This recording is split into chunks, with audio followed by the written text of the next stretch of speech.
Topic of today is, what does it mean to be a Neo-Malthusian? And I'm on the faculty now with the Growth Busters campus tour. So this is good practice for me as if I go around and give talks. I'm going to give a talk next month at University of Denver on a topic similar to this. So what qualifies me to give a talk on Malthus and on population is I give a course on this at RPI, and I taught it for the fourth time this year, and it's been very interesting. Every year it gets to be different course. The topic came up in the Growth Busters group a couple of months ago when somebody mentioned that Neo-Malthusian is a topic is used kind of as an accusation. And so I said, that's a topic that I talk about in my population course. Maybe I can clarify what it means to be a Malthusian or a Neo-Malthusian.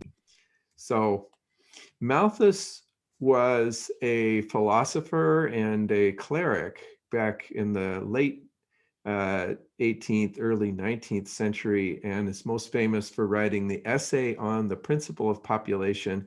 This gives the full title of that essay: A View of Its Past and Present Effects on Human Happiness, with an Inquiry into Our Prospects Respecting the Future Removal or Mitigation of the Evils Which It Occasions. Quite a long title. It almost tells the whole story right there. This is what he did. Today, the name Thomas Malthus and the term Malthusian brings up much darker ideas. The idea of eugenics, of the Malthusian catastrophe that happens when population outstrips the food supply. The idea of the four horsemen of the apocalypse that bring pestilence and plague and war and famine. And the topic of population control is, all these are specters, and of course famine being one of the four horsemen of the apocalypse. So, but what did he really do is not very much connected to what his reputation is now. So I think it bears looking at what Malthus really did talk about. What did he study? So if we go back for now to Malthus's time, England was growing rapidly in the 18th century, and London had about 1 million inhabitants. There was poverty everywhere. People were in the streets, and at the same time, the Enlightenment was in full swing, and people were talking about these big global important issues, and some of those people surrounded Malthus and his family, and he was in that upper class community that was part of this whole philosophical movement called the Enlightenment. This is also the time of the American Revolution. People were talking about Thomas Jefferson. People were talking about Thomas Paine.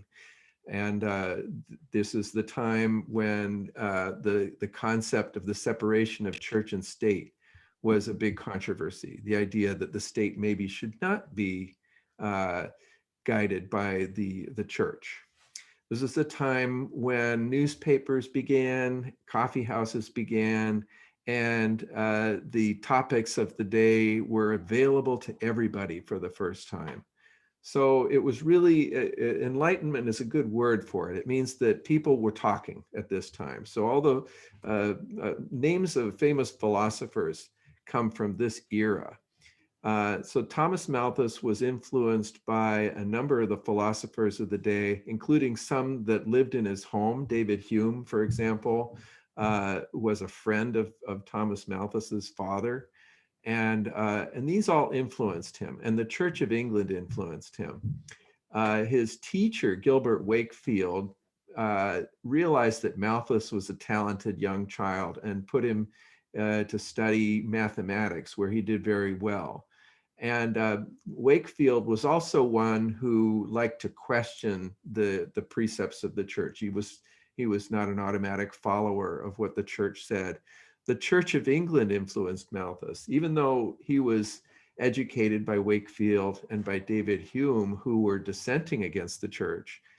he was also influenced by the church, and the Church of England at the time, their view on population was that population equaled happiness. More people meant more happiness, and that humans were perfectible. And along with this, William Godwin had published in his own newspaper the utopian idea that the correct moral thing was for people to get closer and closer to perfection. So this idea of human perfectibility was going around. On the other hand, you had people who were dissenters. Jean-Jacques Rousseau from Switzerland. He was a believer in rational morality. Instead of just believing what the church told you what is correct and right to do, he believed that you could come up with that yourself. And David Hume also was one who was accused of being an atheist and using empiricism and science instead of to replace the beliefs of the church. So all of that affected Thomas Malthus, and he went to school, and he was a brash little kid, and he was involved when there were fights breaking out in the hallways of the school. That was Malthus involved in that. He got involved in debate. He was ready to take on the big questions of the world, and so he did. So he wrote that essay. The other thing that was controversial at the time, I'm just going to bring up some of the political environment of Thomas Malthus's time, were the poor laws and the corn laws. Poor laws are like unemployment, welfare. They took many forms, but they were first established by Elizabeth I, a century before that, but they involved work programs and charity. Taxes from the government would go to the building of poorhouses, and Malthus opposed these poor laws. He believed that they should be gradually abolished because all fathers should be compelled to support their children, and then he wrote legitimate or not. And so he believed that instead charity should be directed to the deserving or should be provided as relief to natural disasters, not a giveaway. He said poor law gifts are no true charity. And the reasons he put for that was that if you give people, like one of his contemporaries, artist Young, had proposed, a free, a half an acre and 2 cows for every family and provide them with cheap food, he believed what that would do would produce a state like the poorest parts of Ireland, because they would just increase in number in whatever the amount of food that you gave them would cause them to increase in number. And that was his basic principle of his work on population. So for some of the same reason, he was in favor of what they called the corn laws. Now, in England, then and now, corn means just any old grain. And so the corn laws you could translate to be the grain laws, and importation and exportation laws. He opposed the exportation tax, but he favored importation tax because he thought that would balance agricultural and commercial classes in England. And so this was the political environment that he grew up in. So what he did, and this is just a page from Malthus's essay on population, but this is a page written by his biographer to summarize it. And I'm sparing you the 600 pages that Malthus's essay, now they say essay, I would say tome, it's a book, but his biographer, Bethany, in the late 19th century, wrote this great summary of all his work. And you can kind of break it down by what's on this page. He says that the ultimate check is the want of food, the ultimate check to population. Now, he uses the word check as his terms of control of population. And this actually never happens, though, except in times of famine.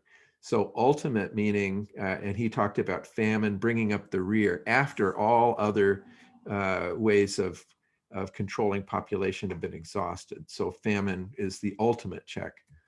But the immediate checks are disease and customs that are the result of the scarcity of food. So diseases, because as you have poorer and poorer nutrition, you're more likely to die of diseases. So the immediate checks that are due to the overworking and the weakening of the human frame due to the lack of food. So famine never really comes up except in extreme cases. But then there are a breakdown of all those immediate checks, and he broke them down to preventative and positive. You can call them proactive and reactive if you want. The preventative checks are things that we do to prevent overpopulation. And he further broke those down into ones that are moral restraint and vice. And moral restraint would be celibacy or delaying marriage, and vice would be contraception, abortion, or infanticide as a means of controlling population. Things that we really, really find distasteful. Infanticide were actually pretty common in the time of England. Infanticide happened when usually through abandonment, and there were places where they would find these children who then became called foundlings. So moral restraint is postponement of marriage, or simply, not having children by celibacy. And but the negative effects of overpopulation were called positive checks, and these were the increase in diseases and lastly, famine. Okay, few states exist, he says, where there is not a constant effort to increase population beyond the means of subsistence, producing poverty and distress. That he means that in all the world, there are a few places where you didn't have the population pushing up against the limits. And so he went through and looked at, in most of the pages of his essays, are how different countries of the world control population. So I'm not going to go through many of them, but just let's see if you can see my cursor. Population in the islands of the South Sea. Okay, he talks about how, first of all, withholding women from marrying, and until a man had gone through a very dangerous, what do you call it? Manhood, proof of manhood thing. What do you call those things?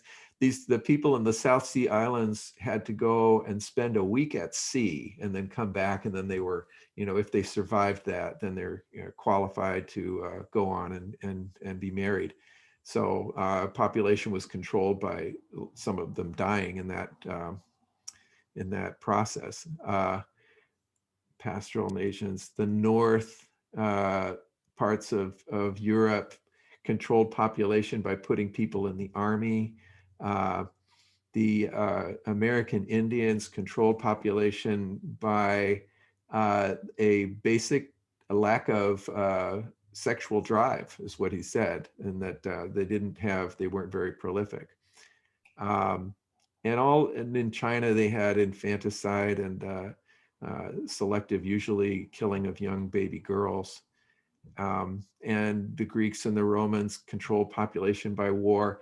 And Malthus went through pages and pages of descriptions of all the ways that these countries have to control their population. So, so another thing he mentions, and this is really more important in understanding Malthus than the various ways that populations control, is that he points out that the populations oscillate around the means of subsistence. And oscillation is, I have a separate page on this, because I think this is the most important. The thing that people should remember about Malthus is population oscillates around the carrying capacity. So in his text, he says, population increases, then many are badly fed. And so we could say population increases, and that leads to increase in the cost of living. I'm paraphrasing badly fed. And that leads to retarding the population. That is a decrease in the birth rate. If the cost of living is higher, women are having fewer babies. decrease in the birth rate leads to a decrease in the population. And then as the population goes down, the goods and services and food are all more available because the food supply didn't go down, but the number of mouths to feed did. Therefore, the cost of that food goes down. As the cost of living goes down, the birth rate goes up because now it's cheaper to raise a child, and then the population goes up and it goes through cycles. This can be expressed as what we call a causal loop diagram. And in my course, we will lay it out with things in rectangles being quantities and then arrows being the flows in. So this is a basic birth-death model for population where births is population going in and deaths is population going out. If we want to express Malthus's oscillations in these terms, we would say, well, first of all, population affects birth rate and population affects the death rate. That's the dotted line. So that makes both the death rate and the birth rate intrinsic, directly related to population, which means both are exponential. And growth is then exponential because growth is simply the birth rate minus the death rate. So now if we talk about, he says, food limits population. How does it limit population? Well, food production depends on population, but food consumption also depends on population. So the total food is dependent on both of those. That doesn't really tell you that food would be depleted by population. But if you realize all food comes from available land, then the means of subsistence is a finite quantity. And as that gets depleted, food supply goes down, and then that leads to feedback effects. Food supply goes down, decreases the birth rate, and as the food supply goes down, it increases the death rate. This little bar here means negative sense. So as food goes up, death rate goes down. As food goes down, death rate goes up, because as food goes down, disease goes up and famine goes up, and probably unrest goes up. I'm not going to talk about it, but as food goes down, people get more hungry. As they get more hungry, they get more angry. As they get more angry, they get more violent. So there's various ways that food supply affects the death and it also affects the birth rate. So he realized that this means that even though the population affects food production, the growth of food production can at best be proportional to the last, it can go up linearly. And he says this is at best. Probably it goes up with a limit. It goes up what's called logistically. It goes up to a certain maximum. But population tends to go up exponentially because if for a given period of time, the number of offspring is proportional to the current population. So there's an inherent doubling time. So no matter what, at some point, these two lines are going to cross. Now, the unenlightened about Malthus say that point is where catastrophe is going to happen. And I'm going to say that's not what Malthus said. He never said there was a point at which there was catastrophe. What he said was more like, so production and consumption instead of food supply and population. What he said really was that there are good times and bad times, and that during the good times, population is below the carrying capacity, going up to it, and in bad times, population is above the carrying capacity and going down. So he talked about those oscillations as being something very subtle, and that it was not catastrophic, as some people would like to, are now misremembering about him. Not catastrophic at all.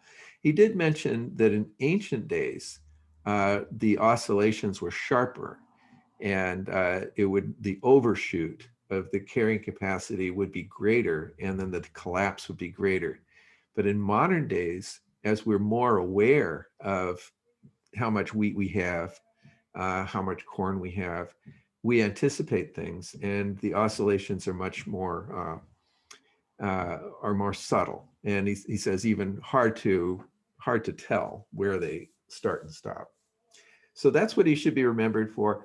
The other thing is the different types of checks on population, how he broke that down. He talked about preventative and positive here means should be thought of as a negative thing. So preventative checks can be broken down to those involving moral restraint and those that at the time were considered vice. Contraception today is not really considered a vice, but at the time it really was. And it was really up to the time of Margaret Sanger in around 1900. Contraception was considered a horrible moral, a morally incorrect thing. So an abortion even worse. And so Malthus's idea of the best way to control population was celibacy and the delay of marriage. And if there were not that many children born out of wedlock, then delay of marriage had a strong effect on the population size. Positive checks we mentioned before, all of these are ways in which the cost of living, the conditions of life led to a higher death rate. Not catastrophic, but maybe subtle. Poverty has a subtle increase on the death rate. So he also points out that positive and preventative checks act in inverse ratio, where positive are powerful, little play or need for preventative. And we could think of it the other way around too, where preventative checks are powerful, there is little need or play for positive checks. And this is something I think that growth busters and other population groups want to message, is that the more that we prevent stepping over the boundaries of the carrying capacity, the more we're going to avoid these negative checks against population, the more we're going to avoid famine and disease and war. So this is looking at if there are any oscillations that can be viewed in recent years. And this is what I did. Last year, I published a paper where we modeled population using a hyper exponential curve rather than an exponential curve. And I justified it in the paper why it should fit a hyper exponent. And then so this hyper exponent fits the data going back 1,000 years.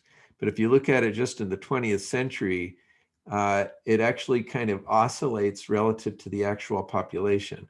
The hyper exponential fit could be thought of as the carrying capacity. And if so, then in the early 20th century, we were below the carrying capacity. And at some point around 1950, there was a big boom, the baby boom. And then beyond that, it goes above what the data, the fit says is the carrying capacity. In reality, it's really hard to figure out what the carrying capacity really is. All you can do is fit it. So about oscillations, Malthus said this sort of oscillation will probably not be obvious to the common view. It may be difficult for the most attentive viewer to calculate its periods.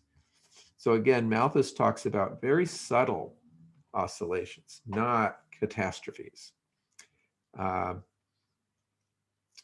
He also noted that this oscillation is happening as population is going up and not so much when it's going down. Scarcity and great poverty may accompany an increasing, but will always accompany a declining population.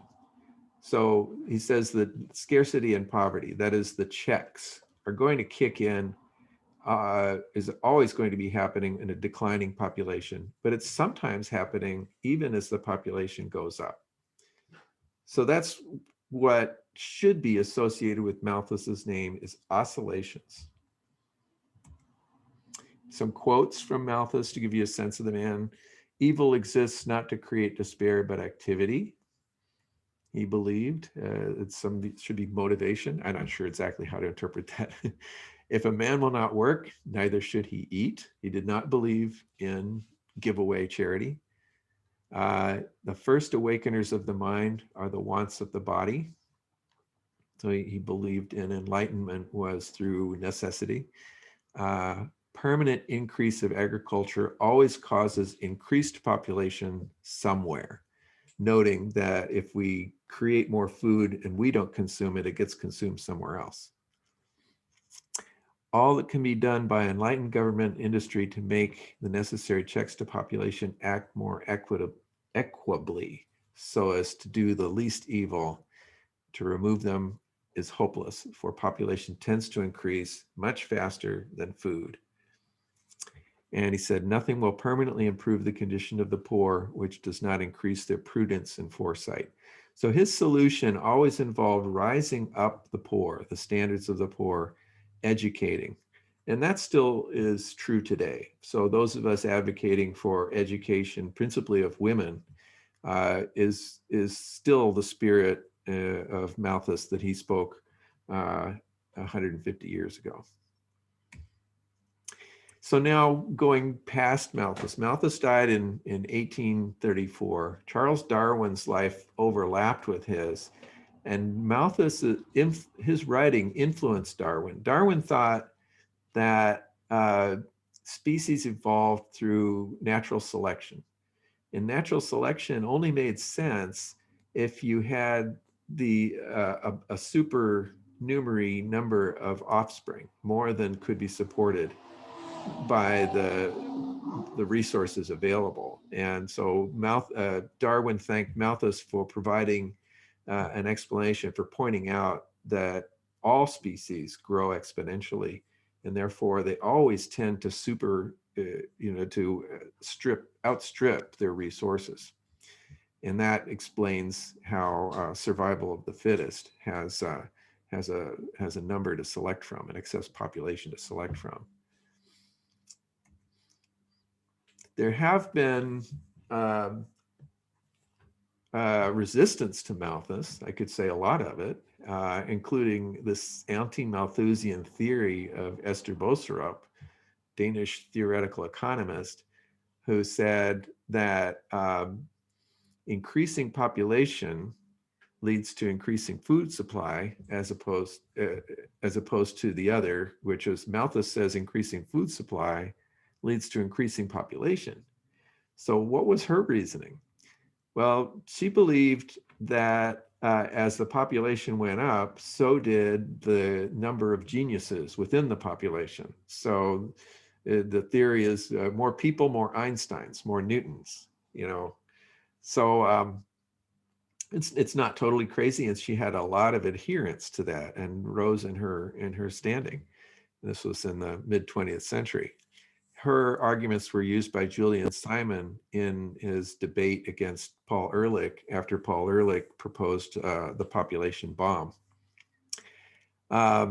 She had some criticism. I think the biggest criticism is this idea of one leading to the other as a chicken and egg problem, and the idea that increasing population leads to increased food supply has some theoretical support, but Malthus's idea that increasing food supply leads to more population and vice versa has some historical factual support. So if it's up to me, I think Malthus was right and Boserup was wrong. Now there's also been a reemergence since then of what people call the Neo-Malthusians, starting with Margaret Sanger around the turn of the century. Margaret Sanger was the founder of an organization which became Planned Parenthood. And she was widely criticized by the church and by basically all the men of the day, and had to move out of the US and find refuge somewhere else until the onslaught against her advocacy of contraception, until that died down and she could move back to the US. So Margaret Sanger, the founder of Planned Parenthood, was called a Neo-Malthusian. And so birth control became associated with Malthus at that point. Paul Ehrlich published in around 1970 a book called The Population Bomb, in which he predicted there would be a Malthusian catastrophe. he predicted it would happen in the 1980s. And he had this debate that I mentioned with Julian Simon, a well-known economist. And Julian Simon said, no, it would not happen. And they had a bet, and Simon won the bet, and Ehrlich had to pay him, I think, $1,000 for that. Ehrlich is still around and believes that the catastrophe is still coming. But by the way, the catastrophe is not what Malthus would have predicted. Malthus would predict a gentle, subtle decline, not a catastrophe. Others include David Pimentel of Cornell, who has brought back the food supply limit to population using lots of historical data and facts. And he also came up against a firestorm of criticism for his paper, saying that the population is food limited. So these are all people now basically echoing what Malthus originally said in 1798, and they're called Neo-Malthusians, and this is considered a bad word. So with that, I'll wrap it up, and if you have any questions, and if you're listening to this online, I welcome you to post any questions you have below, and please like this video, and let me know what you think. And I want to push a new book that came out. Diana Kuhl could also be considered a Neo-Malthusian, has written a number of papers on population, and wrote a book with an intentionally provocative title, Should We Control World Population? And if you read Diana Kuhl's work, you know why she's being intentionally provocative, because her work is about the language of population and the social norms associated with it. So I think this is going to be, I just ordered the book, and I'm looking forward to reading it. Okay, so that's been my few words on Thomas Malthus and Neo-Malthusianism. So if you have any questions, otherwise I'll go ahead and ask, and I'll stop sharing my screen.